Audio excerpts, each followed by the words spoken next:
이러므로 우리가 하나님께 쉬지 않고 감사함은 너희가 우리에게 들은 바 하나님의 말씀을 받을 때에 사람의 말로 아니하고 하나님의 말씀으로 받음이니 진실로 그러하다.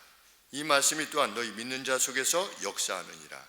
형제들아, 너희가 그리스도 예수 안에서 유대에 있는 하나님의 교회들을 본받은 자 되었으니 저희가 유대인들에게 고난을 받음과 같이 너희도 너희 나라 사람들에게 동일한 것을 받았느니라. 유대인은 주 예수와 선지자들을 죽이고 우리를 쫓아내고 하나님을 기쁘시게 아니하고 모든 사람에게 대적이 되어 우리가 이방인에게 말하여 구원 얻게 함을 저희가 금하여 자기 죄를 항상 채우매 노하심이 끝까지 저희에게 임하였느니라. 형제들아, 우리가 잠시 너희를 떠난 것은 얼굴이요 마음은 아니니 너희 얼굴을 보기를 열정으로 더욱 힘썼느라. 그러므로 나 바울은 한 번, 두 번 너희에게 가고자 하였으나 사탄이 우리를 막았도다. 우리의 소망이나 기쁨이나 자랑의 멸류관이 무엇이냐? 그의 강림하실 때 우리 주 예수 앞에서 너희가 아니냐? 너희는 우리의 영광이요 기쁨이니라. 아멘.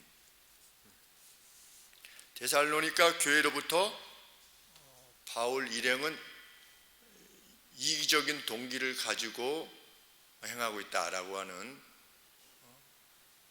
불신을 받게 되었습니다. 그리고 속임수로 부당한 이익을 취한다라고 하는 오해를 받았습니다. 그래서 앞서서 사도 바울은 자신들이 행했던 바를 들어서 그것을 조목조목 선하게 반박을 합니다. 이러이러한 점들이 우리가 불순한 동기를 가지고 있지 않다라고 하는 증거가 아니겠습니까? 라고 이렇게 논증을 해 나가는 것입니다. 우리 2절에 보시면 그래서 2장 1절에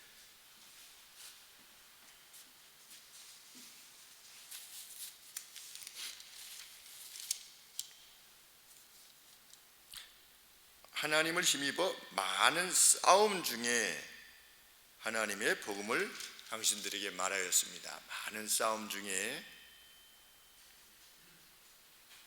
복음을 전할 때 직면하게 되는 그 어려움들에도 불구하고 우리가 복음을 전하지 않았습니까? 불순한 동기였다면 그렇게 전할 수 있겠습니까? 또 자녀를 부드럽게 돌보는 그 젖먹이의 엄마로서 상냥함으로 당신들을 지도하지 않았습니까? 왜 그렇게 자신들이 행했는가? 복음을 공유할 뿐만 아니라 자신들의 생명을 주기까지 당신들을 사랑했기 때문이 아니겠습니까? 그렇게 표현을 합니다. 그것이 8절 말씀입니다. 그래서 누구에게도 짐이 되지 않도록 하기 위해서 우리는 밤낮으로 우리 손으로 일했습니다. 그리고 11절에 보시면 촉구와 격려와 간청을 통해서 우리가 이루고자 하는 바는 오직 데살로니가 성도들이 하나님의 부르심에 합당한 태도로 살기를 원하는 것뿐이었습니다. 우리가 목적하는 바는 그것입니다. 그리고 그것을 위해서 우리가 행해 왔습니다. 그래서 여기까지 언급한 다음에 13절에 바로 이러한 이유로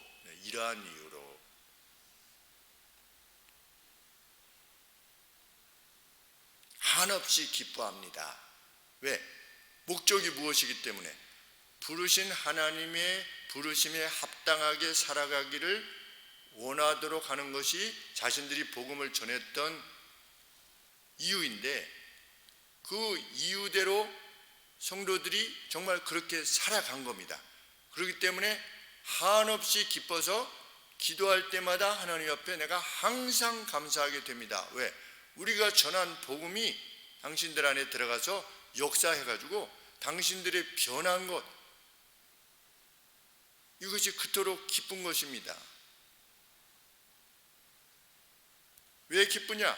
그것이 우리가 당신들에게 복음을 전했던 동기였기 때문이고, 그리고 그것이 우리가 참된 사도 일행이라고 하는 증거가 되기 때문입니다. 그렇게 말하고 있는 것입니다. 당신들이 우리의 말을 받을 때에 사람의 말로 받지 아니하고 저기 사도 바울이라고 하는 사람이 있는데 좀 뭐 새로운 걸 좀 말하네, 저 사람은 저렇게 생각하네, 이것이 아니라 하나님의 말씀으로 받아서 그 말씀이 그들 안에 역사했다. 그러니까 어떤 변화가 왔던 겁니다. 오늘로 치면 갈등을 끝내는, 오늘도 성도님이 유산이 이렇게 됐는데 큰 사람이 다 먹었대요. 유산을 큰 사람이 다 먹어서 그냥 먹으시라고 했대요. 그것으로 뭐 이렇게 왜 뭐 다 드십니까 이렇게 하지 않고 잘했다고 이렇게 말씀드렸습니다.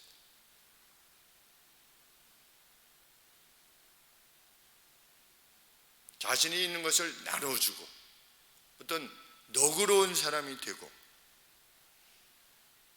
불만이 없어지고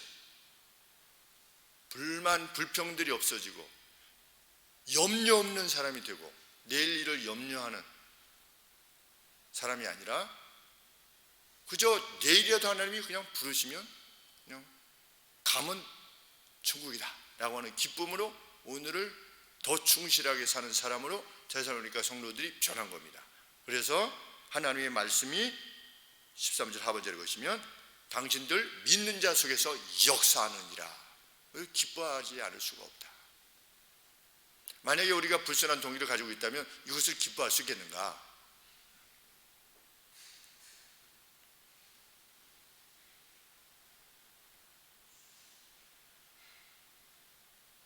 그러면서 형제들이여, 당신들은 유대에 있는 성도들, 혈통적으로 아브라함의 혈통을 가지고 있는 유대인으로서의 성도들만큼이나 하나님 앞에서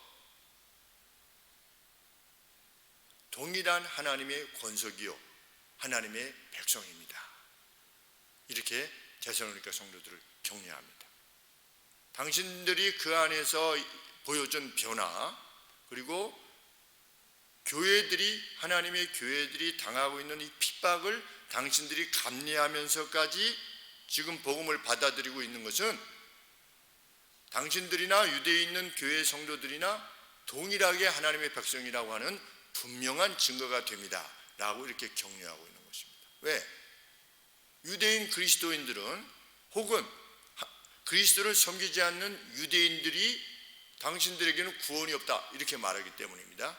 또 유대 그리스도인들, 혈통적으로 유대인들인데 볼륨을 조금만 낮추세요.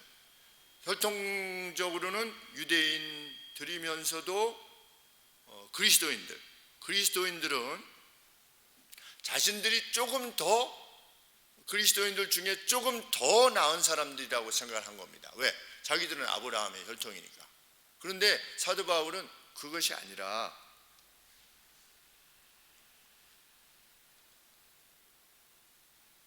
14절 말씀에 형제들아, 당신들이 그리스도 예수 안에서 유대에 있는 하나님의 교회들을 이미테이트하는 본받은 자 되었으니 저희가 유대인들에게 고난을 받음과 같이 당신들도 당신 나라 사람들에게 동일한 것을 받았느니라.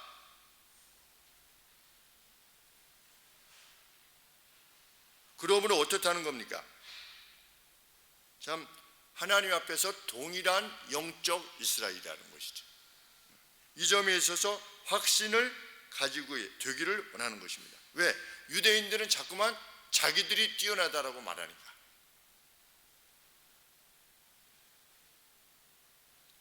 유대인은 누구냐? 15절에 보시면 유대인은 주 예수와 선지자들을 죽이고 우리를 쫓아내고 복음을 전하고 있던 사도들을 쫓아냈지요. 그래서 이방으로 갈 수밖에 없었죠. 쫓아내고 하나님을 기쁘시게 아니하고 모든 사람에게 대적이 되어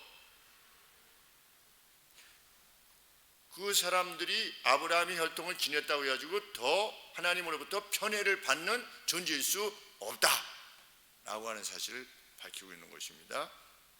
사도 바울은 에베소서 2장 19절에서도 이렇게 말하고 있습니다. 그러므로 이제부터 에베소 터키의 성도들, 이방 성도들에게 뭐라고 말씀하시냐면 그러므로 이제부터 너희가 외인도 아니요 손도 아니요 오직 성도들과 동일한 시민이요 하나님의 권속이라. 오늘 우리는 믿음에 대해서 분명히 알고 있기 때문에 뭐 이스라엘 사람이나 우리나 하나님을 섬기면 똑같이 하나님의 백성이라는 것을 너무나 잘 알고 있습니다. 그런데 초대교회 당시에는 그렇게 인식이 되어지지 않은 것입니다. 아직까지는. 그렇기 때문에 사도 바울이 계속해서 동일한 하나님의 권속임을 증거하면서 그 안에서 기쁨을 가질 것을 요청하고 있는 것입니다. 유대인들은 단지 누구일 뿐이다. 물론 유대인들 안에도 하나님을 섬기는 사람도 있었지만 총체적으로 보았을 때 유대인들은 하나님을 반하여 행하는 자들일 뿐이다. 유대인들 스스로 자신들이 하나님의 백성이라고 스스로 여긴다 할지라도 지금까지 여기지 않습니까? 지금까지. 그래서 이스라엘 사람들은 외국 사람들이 이스라엘 가는 거 그렇게 별로 안 좋아한대요. 자신들에게 그 여행 와가지고 돈을 써줘도 니네들 안 와도 돼, 그런 마음이래요. 정말 가서 보니까 오만 방자하기를 말할 수가 없어요. 예루살렘 그 성 안에 들어가는데 그날이 무슨 날인지 뭐 들어가는데 그 이렇게 기르고 모자 쓴 사람이 유대인 사람이 뭐 이렇게 빨간 줄을 나눠줘요. 이렇게.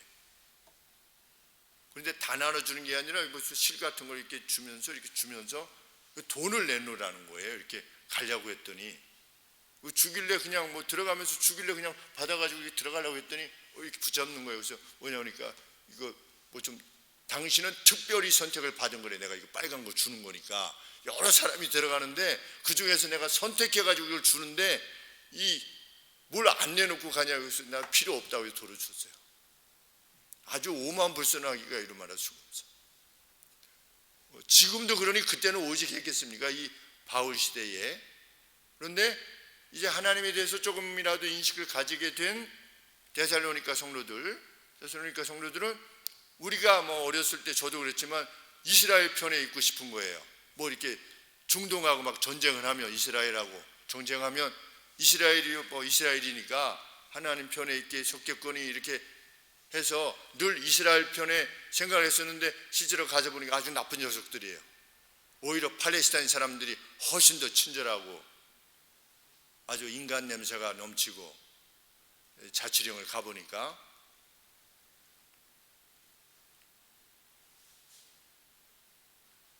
그런데 이때 당시에는 데살로니가 성도들은 뭐 아직 지금이야 뭐 인터넷 이런 것이 다 되니까 정보도 다 분명하고 이러지만 그때는 뭐 서신 하나 가는 것도 어렵지 않았습니까? 그러니까 사실은 전혀 다른 나라죠. 어떻게 보면 전혀 다른 나라로서 있는 것이나 마찬가지일 것입니다. 오늘로 치면 우리랑 미얀마 정도의 거리에 있는 거나 뭐 마찬가지가 아닐 수 없습니다. 그런데 자꾸만 유대인들이 그렇게 말할 때 사도 바울은 그것이 아니다. 그것이 아니라고 하는 것이 당신들에게서 증거들이 나올 때 우리는 한없이 기뻐합니다. 이런 우리가 어떻게 불순한 의도를 가지고 당신들에게 나아갈 수 있겠습니까? 사도 바울은 잘 설명을 합니다. 그럼 관둬 이렇게 하시지 않고 야 어떻게 우리를 이렇게 우리가 당신들 가운데 있으면서 복음을 전했는데 당신들이 어떻게 우리를 이렇게 불순한 의도를 가졌다고 말할 수 있어? 그러면 관둬. 우리는 딴 데로 갈 테니까 이렇게 하지 않고 아주 소상하게 참 목자와 같이 이건 진짜 목자지요. 저도 요새 그러한 기도를 하고 있습니다. 포기하지 않게 주옵소서. 그 어떤 영혼이라도. 점점 이제 나이가 들으니까 힘이 점점 빠져요. 스트레스가 자꾸만 쌓이면 이게 견딜 수 있는 힘이 점점 빠지는 것 같아요.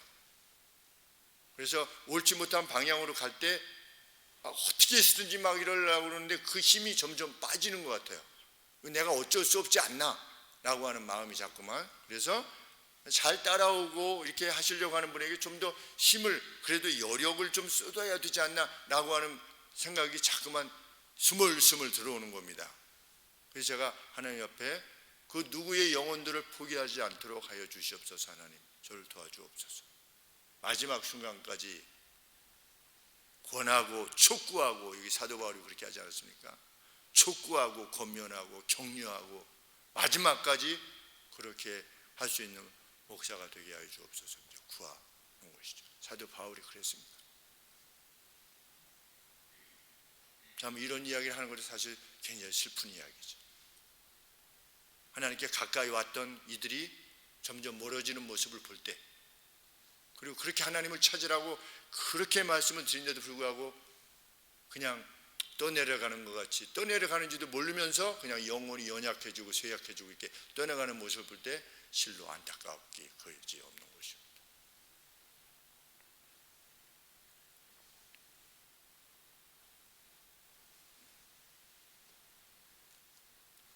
그 사도 바울의 표현 중에 15절 말씀에 제일 마지막에 그들은 누구다? 모든 사람에게 대적이 되었다. 유대인들을 사람들이 다 싫어하는 거죠. 그 당시에. 지금 유대인들 좋아합니까? 안 좋아합니다. 주이시다 그러면, 유대인이다 그러면 세상에 그 어떤 사람들도 안 좋아해요. 왜? 자기들만 알기 때문에. 자기들은 선민이에요. 그런데 제가 주석에 보니까 어떻게 읽는지 잘 모르겠는데 텍티터스라고 하는 유명한 분인가 봐요. 그 당시에. 그런데 텍티터스의 유명한 언급에 의하면 이런 기록이 있답니다. 모든 다른 사람들을 향해 그들은 오직 미움과 적대감을 지녔다. 누가? 유대인들이. 모든 다른 사람들에 대해서 미움을 지녔고 적대감을 지녔었대요. 누가? 이스라엘 사람들이. 제가 갔다 와서 느끼는 느낌이 그것인 것입니다. 뭐 오만 방자하기 이룰 수가 없어요.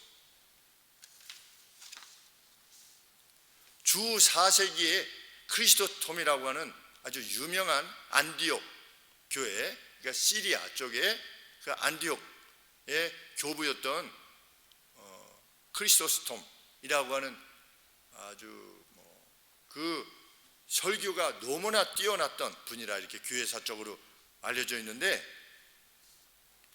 유대인들을 향해서 8번의 맹렬한 설교를 했대요. 주 4세기에 한 350년경, 한 380년경에 아주 맹렬한 설교를 8번 했는데 유대인들을 동물로 표현했대요. 오직 했으면 유대인들 그렇게 표현했겠습니까? 그래서 무엇으로부터? 폭식, 폭음, 비도덕성, 아마 성적인 뭐겠죠. 그리고 심지어는 영아 살해, 그리고 식인, 사람의 고기를 먹는. 이거 이 보통 죄악이 아니지 않겠습니까?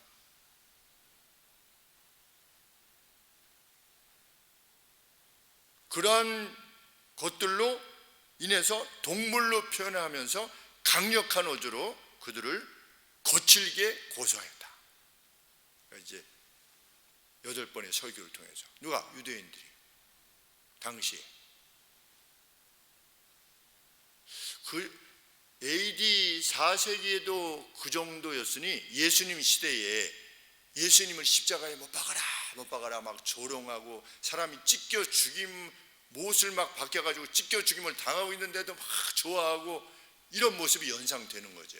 충분히 연상되고, 로마 시대에 사람이 이렇게 동물에게 콜로세움 같은 데서 찢겨 죽임을 당하는 것을 보고 막 환호하고, 사람들이, 검투사들이 자유를 얻기 위해서 막 서로 칼로 막 푹 찔러가지고 사람이 막 피가 낭자고 죽는 모습을 보고 막 환호하는 그것이 떠오르게 됩니다. 얼마나 잔인했던 자들인가 라고 하는 것을 알게 되는 것이죠.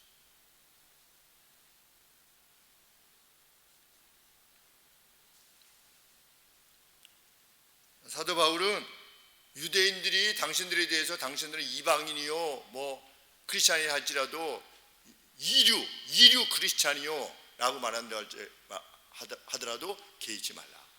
왜? 그들은 누구일 뿐이다. 16절 말씀에 우리가 이방인에게 말하여 구원 얻게 함을 저희가 금하여, 여러 가지 이제 15절부터 16절까지 계속 그 죄악에 대해서 언급하면서 이방인에게 말하여 구원 얻게 함을 저희가 금하는 것까지가 죄목입니다. 그 앞선 것들 다 죄목이죠. 선지자들 죽이고 우리를 쫓아내고 모든 사람에게 대적이 되고 우리가 구원 얻게 함을 저희가 금했고, 이런 모든 것들로 인하여 저들은 단지 어떤 자들일 뿐이다, 자기 죄를 항상 자기들 위에 필업 했다. 가득 채웠다.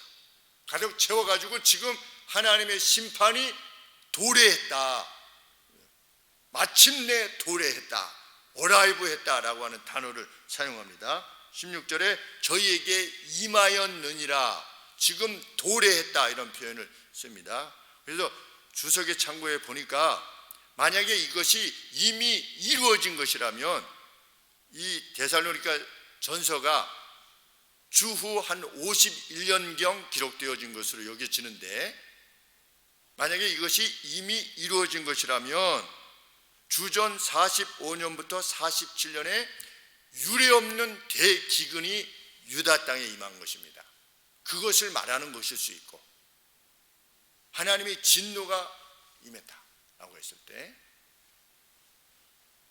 그리고 주 49년, 그러니까 51년에 이 데살로니가 전서가 기록됐다면 약 2년 전에 성전에서 대학살이 일어났답니다. 대학살, 성전 안에서 로마인들이 와가지고 로마 군사들이 죽인 겁니다. 성전 안에까지 들어와가지고.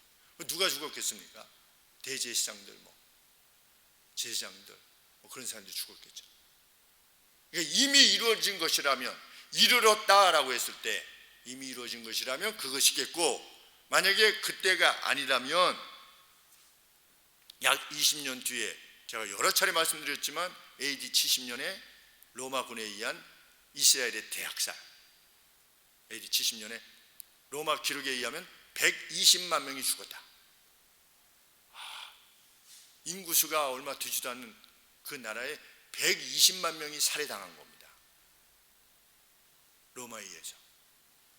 그때 당시 예루살렘에 약 80만 명이 살고 있었을 거다, 추정이. 그 예루살렘에 있던 사람은 다 죽은 겁니다. 그리고 그 해외에 있었던 그 유대인들까지도 다 로마군이, 마치 그 하만이 그 페르시아 왕의 도장을 받아가지고 다 죽이려고 하지 않았습니까? 페르시아 영지 내에 있는 모든 유대인들을 멸절시키려고 했던 것처럼 그 이스라엘이 그러한 재난에 직면했던 것입니다.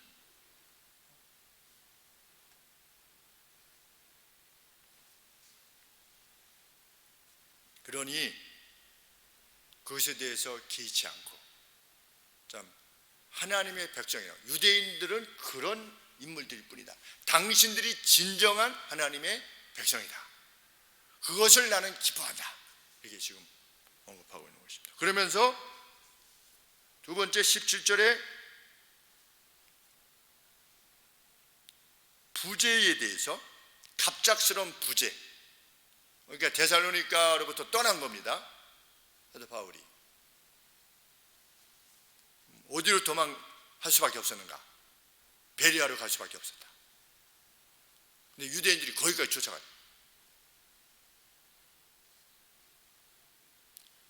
데살로니가 성도들은 바울이 불순한 동기를 가졌다라고 하는 그런 불신뿐만 아니라, 왜 갑작스럽게 이렇게 출발해가지고 왜 돌아오지 않는가?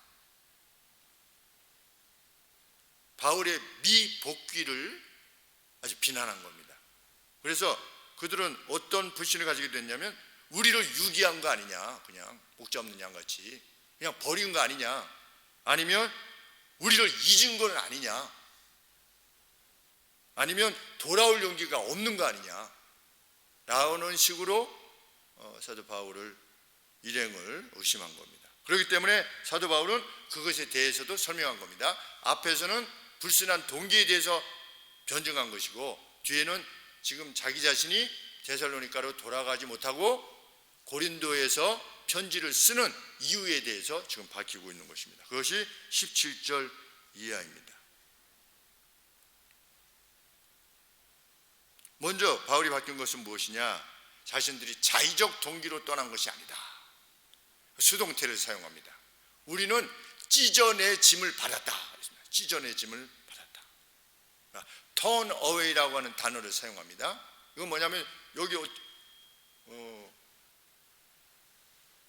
엄마와 자녀가 있는데 그러니까 엄마로부터 자녀를 떼어낸 겁니다. 그래서 여기 그 헬라어 단어를 보니까 주석에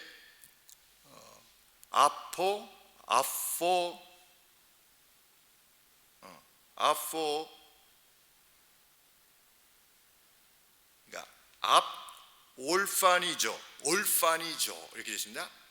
올파니죠. 우리 영어로 올파니 고아 아니겠습니까? 고아. 그러니까 올파니조에서 고아가 나온 겁니다. 올판이라고 하는 영어에 저게 나오는 건데, 이 우리 성경에 뭐라고 표현되어 있냐면 잠시 너희를 떠나는 것은, 그런데 너희로부터 이렇게 찢어지게 된 것이라고 하는 표현할 때 그게 고아라고 하는 단어를 사용한 겁니다. 그러니까 부모로부터 이렇게 찢어내는 것처럼 우리가 할 수 없이 어쩔 수 없이 데살로니가를 떠날 수밖에 없었다는 겁니다. 마치 고아가 돼버리는 것 같은, 당신들을 고아로 놔두는 것 같은 그러한 심정으로 우리가 찢어냄을 당해서 할 수 없이 갔다는 겁니다. 참, 그만큼 찢어지는 아픔을 지녔다는 것입니다. 그래서 잠시 그들을 떠나가 있는, 이제 다시 갈 것이라고 확신한 거죠. 잠시 당신들을 떠나 있는 그 동안에도 몸은 떨어져 있지만 영에 있어서는 결코 그렇지 않았습니다 라고 말하는 것입니다. 17절에 형제들아 우리가 잠시 너희로부터 찢어지게 된 것은 얼굴이요 마음은 아니니 너희 얼굴 보기를 더욱 열정으로 힘썼느라 하나님 기회를 주시옵소서. 다시 만날 수 있는 기회를 주옵소서. 그래서 그러한 분리가 바울 자신에게는 참 강제적이었던 것이고 고통스러운 분리였다. 그래서 바울은 간절히 한 번, 두 번, 여러 번인 것이죠, 데살로니가에 갈 것을 그렇게 소원했지만 사탄이 막았노라. 다른 우리 사도행전에 보면 성령이 막으셨는데 이번에는 사탄이 막았다고 하는 표현을 왜 썼는가? 그리고 그것에 대해서 사도 요한의 제자 폴리갑이 그의 기술에서, 그러니까 2세기겠죠 2세기 100여 년, 주후 100여 년 요한의 제자니까 폴리갑이 무엇이라고 기술해 놓았냐면 유대인들의 음모 때문에 가지 못했다는 겁니다. 오면 사도 바울을 죽이려 하면,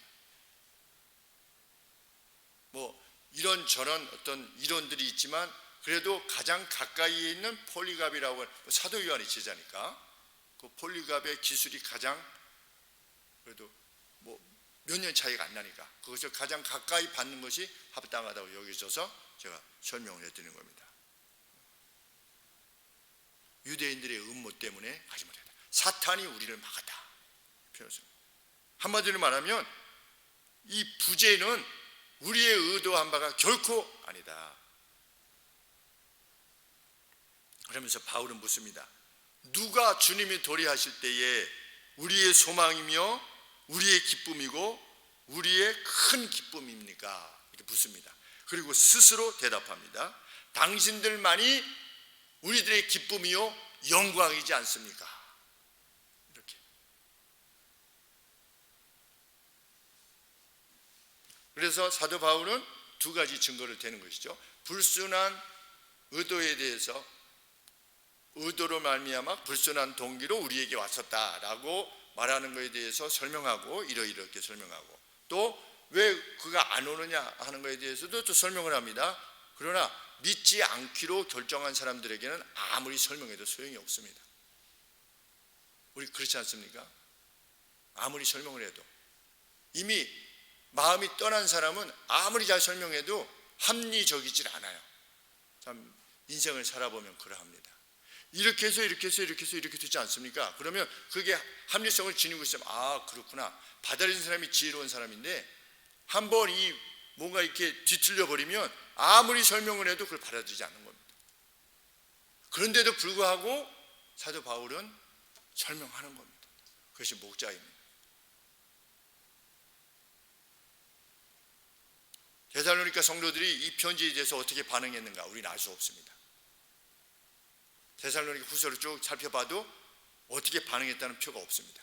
내가 편지를 보냈었는데, 지난번 편지를 보냈었는데 참 이렇게 해서 내 마음이 뭐 기쁘다, 이런 내용이 없어요. 그것을 보면 어떻게 반응했는지 명확하지가 않아요. 그럼에도 불구하고 사도 바울이 보낸 겁니다. 이러한 편지를, 간절한 편지를 보낸 것입니다. 불신을 불식시켜야만 그들이 분명 하나님의 백성으로 살아갈 수 있기 때문에, 그것이 사도 바울이 목적했던 바이기 때문에, 교회는 사람의 말로 여기는 태도로 말미암아서 위험에 직면할 수 있습니다. 분명한 성경 말씀인데, 성경이 이렇게 기도하시니 이렇게 하시기를 바랍니다 라고 했는데, 뭐 그렇게 뭐 생각하실 수도 있지. 그건 인간의 생각이지요. 인간의 말로 받아들인 겁니다. 인간의 말로 받아들여서 최근에는 그 목사가 의도하는 바의 성향에 따라서 또는 사상에 따라서 모이기 시작하는 겁니다. 사람들이, 교회들이 그리스도의 복음 안에 모이는 것이 아니라 그 목사 개인의 사상을 쫓아서 모이는 거죠. 아, 나는 이런 게 좋아. 아, 참 우리 목사님 참 이런 면에 있어 화끈해. 아, 이런 면에 있으면 참 좋아. 이 사람은 아니야. 그래서 이합 집산을 하게 되는 교회의 문제는, 현대 교회의 문제는 그것입니다. 하나님의 말씀으로 받지 아니하고 사람의 말을 받는 것입니다. 또 다른 하나, 그러한 태도와 더불어서 사역자를 향한 불신, 이것이야말로 정말 문제입니다. 그것과 맞서야만 되는 교회의 끼어있음이 필요한 것입니다. 왜? 원수마귀는 제일 교회에 있어서 누구를 제일 많이 공격하겠습니까? 목사를 제일 공격하겠죠. 사역자를 제일 공격합니다. 왜? 그 목사가 성도들에 의해서 불신이 초래되게 되면 그 교회는 끝인 것입니다. 그래서 많이 떠나지 않았습니까? 그 교회도 수백 명이 떠났죠. 뭐 반절 이상이 떠났죠. 그러면 그들이 믿음 생활 잘하고 있느냐? 제 친족도 떠나고 나서 교회 아직 안 나가고 있어요. 제 친족도 질려버리는 겁니다. 거기에. 아, 목사도 어쩔 수 없구나 라고 하는 생각이 한번 이렇게 들게 되면, 목사 개인의 잘못일 수도 있고, 그렇죠? 목사가 어떤 세상적인 이데올로기를 쫓아간다든지, 자기가 특별히 소중하다고 여기는 부분들만 강조한다든지, 어떤 목사가 막 통일이 자기에는 너무 소중한 거예요. 그러면 강리상에서 계속 통일만 얘기하는 거예요. 가령 예를 들면, 그래서 목사가 잘못해가지고 이렇게 한 것도 있겠지만, 또 목사가 정상인데 우리 목사님은 더 죄에 대해서만 얘기하고, 뭐 회개하라고만 얘기하고, 뭐 남을 나눠주라고 하기만 하고, 용서하라고 하기만, 뭐 위로를 안 해요 도대체가. 만약 이렇게 가지고 목사를 불신한다, 이것도 교회를 해야 하는 일이 되는 것입니다. 그래서 이 둘 다 있어서 목사는 목사대로, 사역자는 사역자대로, 교회는 교회대로 깨어있음이 필요하다는 것이죠. 무너지게 되면 교회 전반에 속한 수많은 영혼들이 이탈하게 되니까, 하나님의 길에서. 그러한 것이, 이 깨어있음이 실로 필요한 오늘이라 믿게 됩니다. 우리는 참 영적인 아브라함의 후손으로서 우리에게 심겨진 이 말씀이 참 능력을 바라는, 그래서 하나님의 말씀이 우리 안에 역사하시는 것을 서로 간에 체험하고 참 기뻐하는 그러한 기회가 되기를 원하는 것입니다. 오늘도 성경 공부 청지 기반 하는데, 우리 임민정 자매님과 이강훈 형제님이 이제 막 예수님을 이제 막 알아가시는 가운데 궁금한 점들을 막 이렇게 질문들을 던지시는데, 저로서는 얼마나 재밌는지 알 수 없어요. 좋고, 왜냐하면 기초에 대해서 자신들이 궁금한 거를 계속 물으니까. 그런데 이전에는 이미정 자매님이 못 물으셨대요. 왜냐하면 목사님이 대답을 못할까 봐. 그거는 제가 이럴까 봐. 그 목사님이 좀 힘들면 안 되잖아요. 괜히 자신이 질문해서. 그런데 이제 김 목사님은 웬만하면 다 대답해 주는 것 같으니까 그냥 마음껏 질문할 수 있어서 참 좋다고 이렇게 말씀하셨어요. 우리 이제 박정영 형제님 댁에 가서 초신자 성경 공부하는데 박정영 형제님이 왜 그런 걸 목사님한테 묻고 이렇게 그래서 왜냐하면 제가 난처해질까 봐. 그래서 아니라고, 이런 걸 물어야지 이 기초가 튼튼해서 더 이제 박정영 형제님보다도 더 믿음에 더 위로 올라갈 수 있죠. 정말 믿음의 어떤 기초 이렇게 튼튼하게 하면 아주 기쁘고 감사합니다. 그런데 그것이 무엇이냐? 제가 생각할 때는 정말 이 뿌려진 말씀의 씨앗이 역사에서 어떤 그 말씀에 대해서 정말 알고자 하는, 이게 왜 이런가? 이게 이렇구나 라고 하는 알고자 함이 먼저 이렇게 시작되면 그것으로 말미암는 다른 삶의 변화도 더욱 분명하게 되는 것이기에 참 그 시간이 정말 소중하고, 오늘 특별히 기뻤습니다. 여러 가지 질문들을 던지면서 아담과 하와, 선악과 안식 이런 개념들에 대해서 같이 나누는데 참 좋았습니다. 참 그렇게 묻고 대답하는 우리들이 영적 이스라엘이다.